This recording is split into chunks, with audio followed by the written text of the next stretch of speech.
നമുക്കൊരു simple machine embroidery ഉണ്ടല്ലോ. Usha ജനുമയുടെ അല്ലൂർ DLX എന്ന് പറയുന്ന മെഷീനിലാണ് ഞാനിത് ചെയ്തിട്ടുള്ളത്. ആദ്യം ഇതുപോലെ ഒരു 4 ലൈൻസ് വരയ്ക്കും.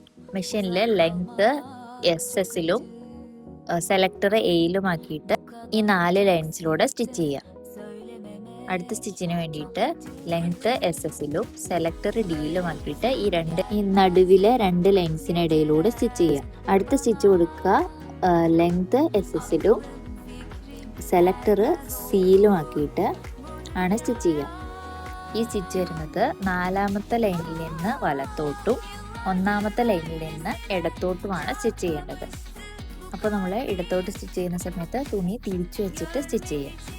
അപ്പോൾ നമ്മുടെ ഫസ്റ്റ് ഡിസൈൻ റെഡി ആയിട്ടുണ്ട്. ഇനി നമുക്ക് നമ്മുടെ തെങ്ങ് സ്റ്റിച്ച് ചെയ്യണ്ടേ. അതിനുവേണ്ടി ഇതുപോലൊരു ഡിസൈൻ വരച്ചെടുക്കുക.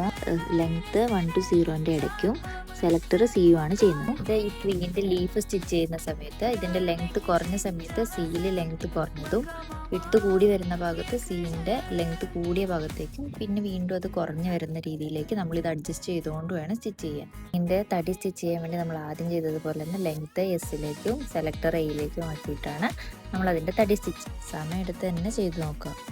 ഓരോ ചെറിയ ഡീറ്റെയിൽസിലുള്ള ശ്രദ്ധ തന്നെയാണ് ഇതിൻ്റെ ഭംഗി. ഇതാണ് ഫൈനൽ ലുക്ക്.